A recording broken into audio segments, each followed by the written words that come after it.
Booga booga. Fallout is at times poignant and interesting to watch, but it really doesn't know what emotional string it's trying to pull. The show begins in 2077 showing a very dapper Walton Goggins in cowboy regalia entertaining a kid's birthday party just minutes before the world gets nuked. His sidekick? His young daughter. This opening is by far the best part of the show. Firstly, Walton Goggins is always fun to see, especially when he's allowed to be that good old southern boy. I've loved him ever since The Shield. This opening scene shows us a man, a veteran, who loves his daughter and who isn't quick to anger, even when some of the adults at the party seem to try and belittle him in front of the kids. It's warm and heartfelt, which makes the visual of the bombs dropping moments later that much more terrifying. Leading up to the end of the world, we're given small glimpses of the world standing on a knife's edge, with people glued to television sets, waiting to hear news about an impending nuclear attack. I got a particular kick out of hearing a weatherman talk about how he couldn't possibly give tomorrow's forecast if he didn't know if there would even be a tomorrow. The best acting of this episode, and what I've seen of this show so far, comes when the first bomb goes off. It starts with Goggins' child being the first to see it, and the look of sheer terror on her face is absolutely stellar. And Goggins' face when he sees the bomb can only be described as layered fear, with his expression changing from dread to utter panic just before the shockwave hits. And right here is when things get a little weird. Now, I'm no physicist, nor do I understand explosions in any deep way, but the shockwave that hits the partygoers was strong enough to move trees and shatter windows. I would think that the simple house everyone would be standing in or near would have at least lost a wall with bodies flying around. Instead, everyone seems to get knocked over, kind of like when Biden tripped going up the ramp of Air Force One. The partygoers immediately run for vehicles and shelters, some refusing to help others at the point of violence. Goggins grabs his child and runs straight for his horse.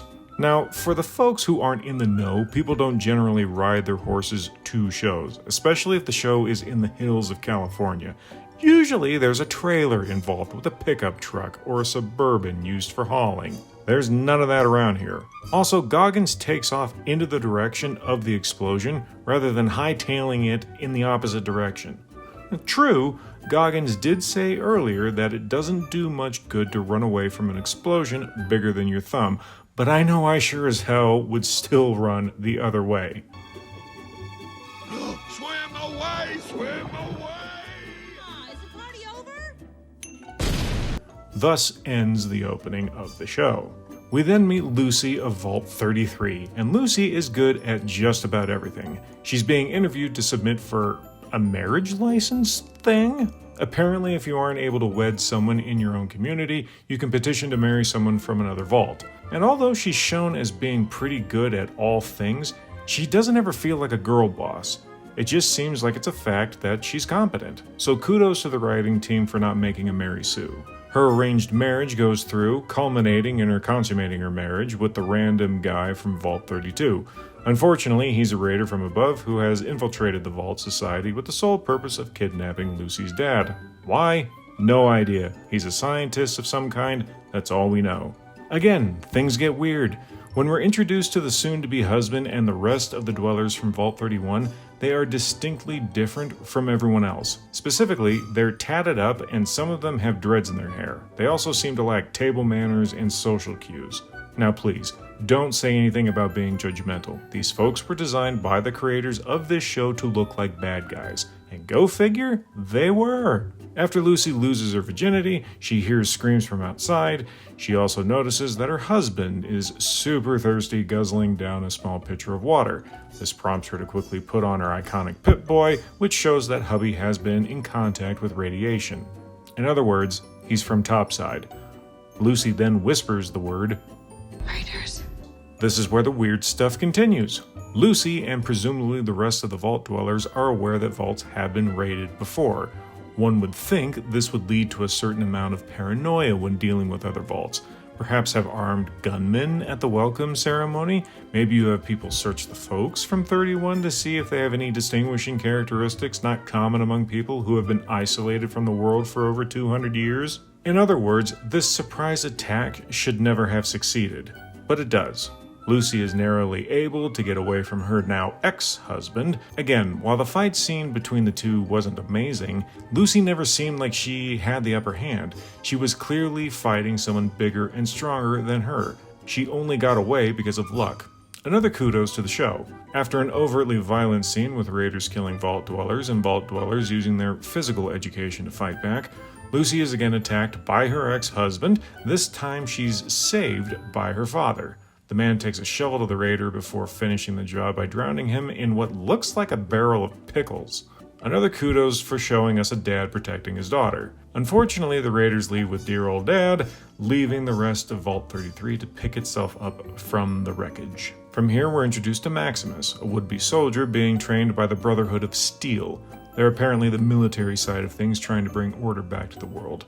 Why he's getting the crap beat out of him right here, I have no idea. But he isn't popular. Anyway, Maximus's only friend is selected to be the squire of one of their knights, something Maximus covets, and is promptly given the Tanya Harding treatment by an unknown individual among their ranks. Could it be Maximus? Maybe. Back at Vault 33, Lucy is trying to convince people to come with her to track down her father. The trouble is, Vault 33 is filled with cowards, and no one wants to go, so Lucy decides to head out on her own. Yay. Meanwhile, Maximus is interrogated by the higher-ups of the Brotherhood of Steel for the foot-slashing of Best Friend. After a weird and unconvincing plea of innocence, he's given Best Friend's spot as squire for Knight Titus. The knights and squires are given orders to find a missing person from the Enclave, whatever the hell that is. They're given an image of Finch from Person of Interest and a dog. There's a pep talk from the Brotherhood leader, and they disembark. Then we move to this strange scene. Some cowboys sneak their way into a fortified area after killing a guard with a cannon that shoots pretty much anything. Seriously, the guard was killed by a bunch of doll parts. Once they break in, we're told that they're there to dig up a ghoul who's been around for a long time. Apparently, the boss of the fortified area has a beef with the ghoul and likes to take pieces of him off every now and again. Sure, why not? They dig the ghoul up, pop open the casket, and lo and behold, it's Walton Goggins! Except his skin is melted and he doesn't have a nose. I'm a big fan of the undead western look. With the ragged duster and skeletal facial features, it's pretty badass. So why did these cowboys dig up Goggins? They need help capturing a bounty. Specifically, Finch from Person of Interest and his dog. Obviously, this means they need to dig up an irradiated gunslinger. Right. After hearing about the bounty, Goggins kills the 3 cowboys and sets out on his own. And that does it for episode 1 of Fallout. At the beginning of this, I said that Fallout doesn't seem to know what heartstrings it's trying to pull. The reason is most of the dramatic scenes seem to get undercut by some world-specific piece of humor. It's almost like the show is uncomfortable with being too serious. Maybe the creators are trying to avoid the Walking Dead thing where everything kind of sucks and you're not sure why people are even trying to stay alive. This isn't to say there aren't some heavy scenes, the beginning with Goggins and his daughter, Lucy's dad talking to her about when he got married, or Lucy's dad trying to save her from the raiders. Notice how fathers actually kick ass in this show, but the serious moments are few and far between. Even the action sequence after the wedding has a humorous undercurrent that leaves you more confused than anything. Get that jelly mold out of here!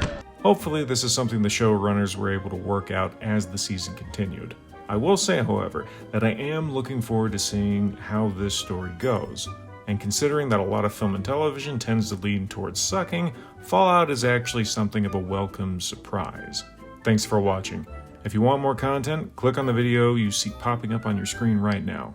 As always, like, subscribe, hit the bell. Booga booga.